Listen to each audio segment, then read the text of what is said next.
There's a subtle unease that settles in the marrow of your bones, a persistent hum beneath the surface of everyday life. It's the feeling of being caught, not just by circumstances, but by something far more fundamental. We perceive time as a river, a linear progression from past to future. But what if that perception is a carefully constructed illusion? What if time itself is a cage, a vast, ancient construct designed to hold us captive? This isn't a new thought. Across cultures and throughout history, whispers have emerged of a cosmic architect, a being or a system known as Chronos, not as a benevolent force of nature, but as the ultimate jailer.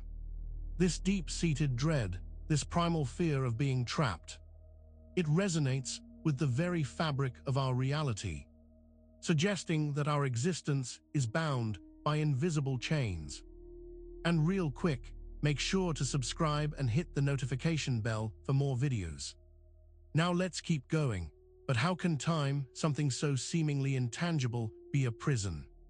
The answer lies in understanding its true architecture, a design that has subtly permeated our consciousness for millennia, shaping our perception of freedom and captivity without us ever truly realizing it. This echo of Chronos, this primal trap, has yet to reveal its most chilling secrets, and the fear it instills is only the beginning of its dominion, leading us to a deeper understanding of the forces that govern our cycles. We often speak of Saturn with a mix of awe and trepidation. Ancient cultures revered it, but also feared it, personifying it as a devourer, a titan who consumed his own children. This imagery isn't mere mythology. It's a coded warning about the planet's profound connection to the very structure of time itself. Saturn, in its celestial dance, has long been associated with cycles, with limitations, with the relentless march of days and years. But what if these cycles aren't natural occurrences? What if they are deliberately imposed structures, meticulously designed to confine us? The fear surrounding Saturn was not just superstition. It was an intuitive recognition of its role as an architect of our temporal reality, a role that was later deliberately obscured and its associated anxieties erased from collective memory. This ancient fear, though buried, hints at a larger purpose behind the cyclical nature of our existence. It suggests that what we perceive as the natural flow of time is, in fact, a carefully orchestrated system, a grand, repeating pattern orchestrated by something far more ancient and deliberate than we can comprehend. And understanding Saturn's role is crucial to unlocking the next layer of this temporal prison. The feeling of confinement isn't just abstract. It's embedded in the very geometry of reality, woven into the fabric of existence through sacred shapes. Consider the hexagon, a form that appears in crystals, honeycombs, and even the storms on Saturn. And then there's the black cube, a symbol of absolute finality and immutability. These are not random occurrences. These geometric patterns are more than just visually appealing. They are fundamental building blocks of the temporal prison, acting as sigils, as dimensional locks that bind our consciousness. Their recurring presence in ancient architecture, in occult symbols, and even in modern iconography is not accidental, but a deliberate imprinting, a constant reinforcement of the boundaries that contain us. These shapes serve as keys, or rather as locks, in the grand design of our temporal confinement. They are the invisible bars of our cage, and their subtle yet pervasive influence shapes our perception and limits our potential, hinting at a deeper language of control embedded within the very structure of our world. A language that leads us to examine how even our most sacred notions are being subtly twisted. A process that begins with the manipulation of divine essence. When we look at divine names and powerful spiritual entities, we often see a pattern of inversion. Figures like Astaroth emerge from Astarte, a seemingly minor shift that carries immense weight. This isn't just linguistic play. It's a profound act of energetic hijacking, a method of corrupting and redirecting spiritual energy. By inverting sacred names, what appears as divine or protective becomes a tool for control, its essence twisted to serve the system of temporal confinement. This symbolic inversion is a sophisticated form of energetic manipulation, subtly co-opting the very forces that could liberate us, turning them into instruments of our own perpetual binding. This deliberate corruption of divine power serves a specific purpose: redirecting potent energies away from liberation and towards reinforcement of the prison. It's a masterful deception, making sacred symbols and names serve a purpose antithetical to their original intent, a practice that is extensively detailed in ancient texts that hold the blueprints for this very system of control. Among the ancient grimoires, the Lesser Key of Solomon stands out, not as a mere collection of summoning rituals, but as something far more practical and sinister. It's a decoded manual, a blueprint for the temporal prison itself, detailing the mechanisms of our entrapment.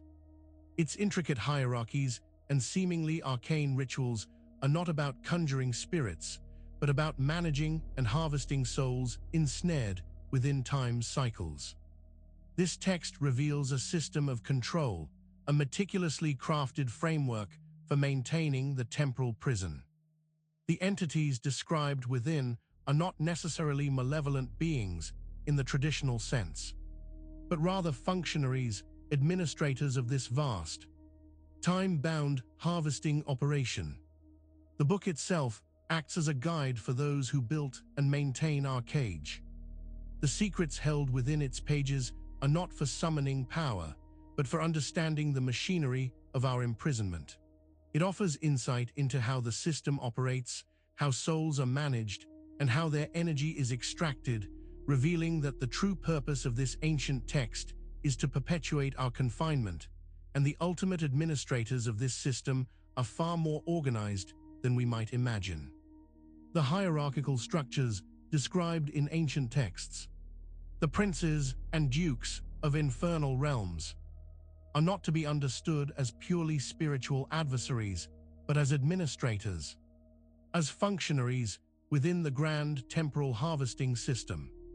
Their domains and attributed roles are reinterpreted as specific tasks in managing the flow and extraction of spiritual energy from beings trapped in time. These figures, often depicted as demons, are in reality the overseers and managers of our temporal imprisonment. Their perceived malevolence is a reflection of their role in upholding a system that drains and exploits. They are the cogs and gears in the Chronos machine, ensuring the continued operation of the soul harvesting cycle. Their meticulously defined hierarchies and specific responsibilities highlight the organized and systematic nature of our entrapment. They maintain the structure, ensuring that each soul's journey through time contributes to the larger energy extraction operation, a process that is intimately tied to the very purpose of our existence, or at least, our perceived existence through reincarnation. Reincarnation, often presented as a path to spiritual evolution and growth, takes on a chilling new meaning when viewed through the lens of the temporal prison. Instead of ascending towards enlightenment, each life becomes a chapter in a continuous soul harvesting cycle, meticulously designed to extract energy from every lived experience. This cyclical process is not about learning or progressing. It's about perpetual extraction.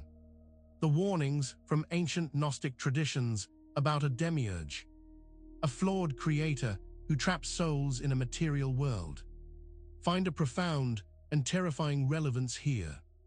Our successive lives are not opportunities for advancement, but are carefully managed events designed for sustenance of the Chronos parasite. The notion of spiritual evolution is a comforting illusion, a narrative that masks the true purpose of our repetitive existence. The system thrives on this deception, ensuring that we remain engaged in the process, unaware that each rebirth is merely a prelude to another phase of energetic harvesting, a cycle that requires the suppression of certain knowledge. Within the history of human knowledge, there are entire bodies of magic and texts that were deliberately suppressed, banished from mainstream understanding. These were not deemed dangerous because they were inherently evil, but because they held the potential to disrupt or even break free from the temporal prison. This suppression is a direct effort to keep humanity bound to the harvesting cycle. The forbidden texts and banned magical systems are the keys that could unlock our chains.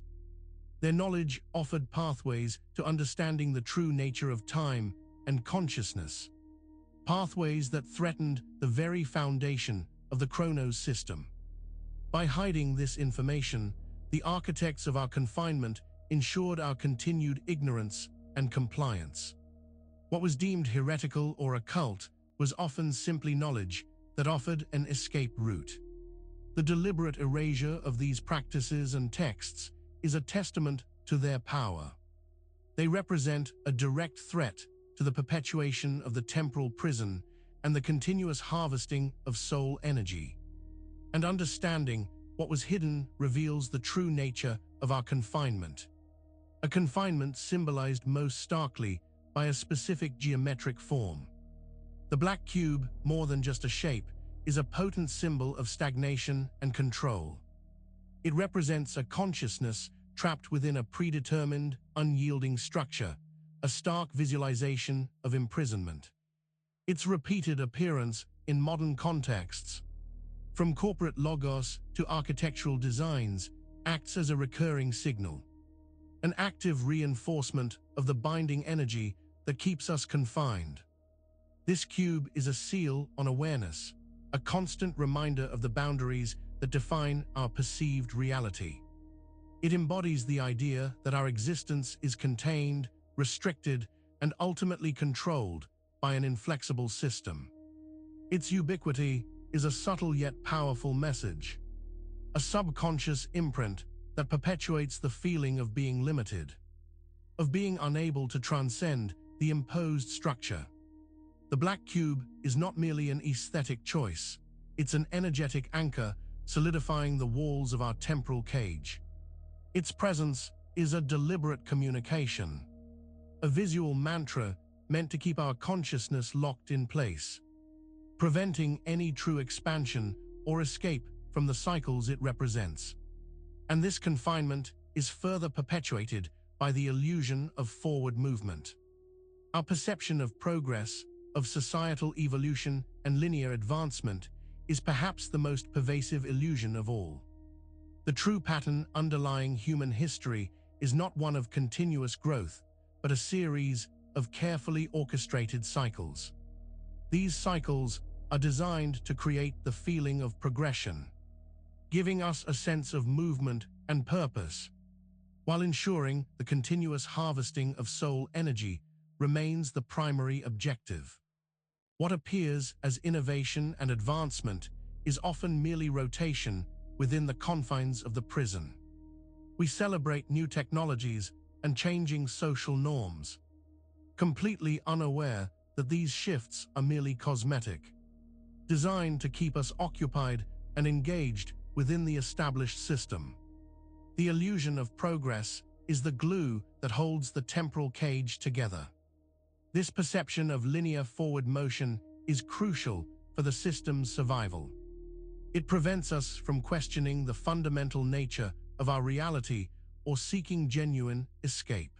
The cycle of perceived growth is the ultimate distraction, keeping us running on a treadmill, believing we are moving forward, when in reality, we are simply enduring the same fundamental conditions, generating the specific emotional frequencies that sustain the system.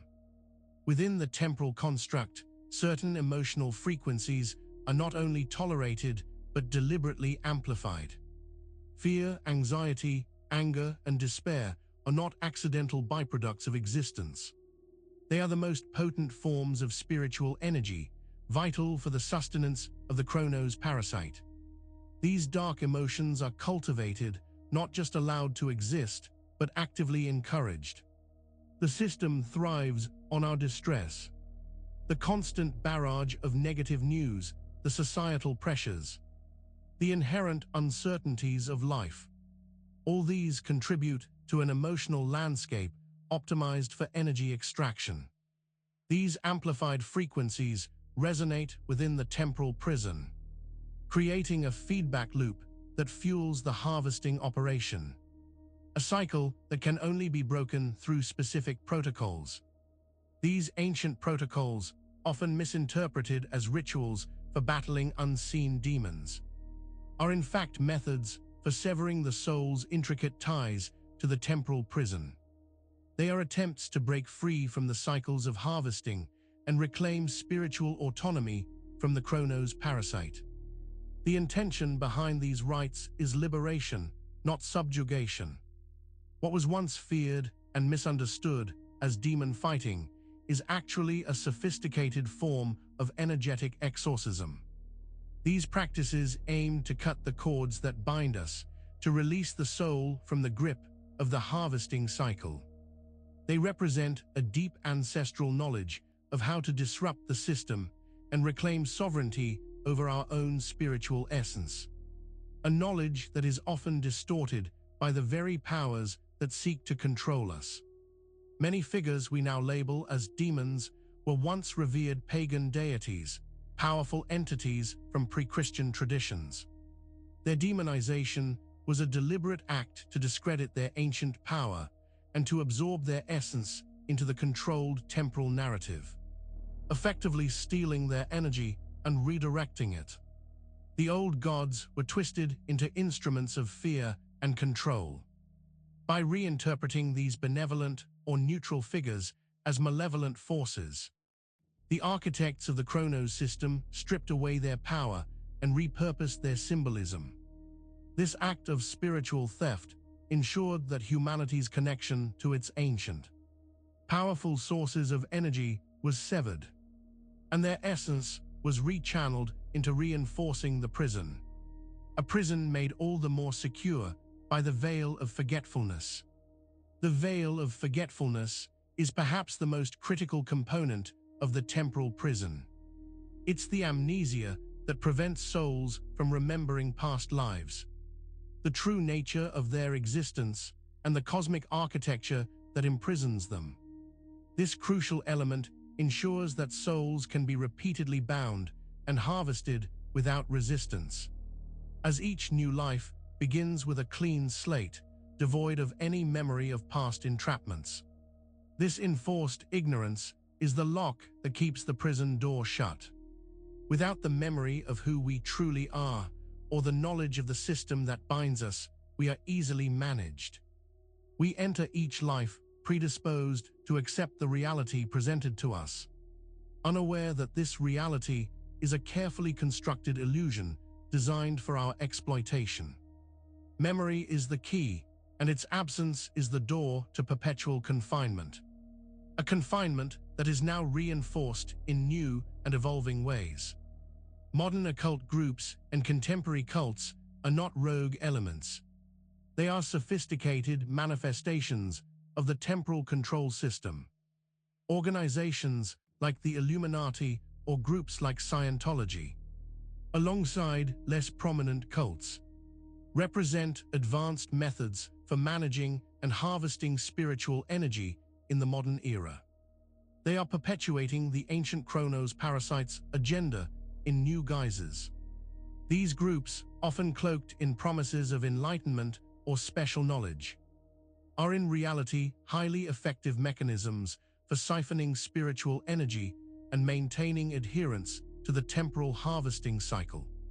Their structures, their doctrines, and their methods of recruitment all serve the ultimate purpose of binding consciousness and ensuring a continuous flow of energy to the control system.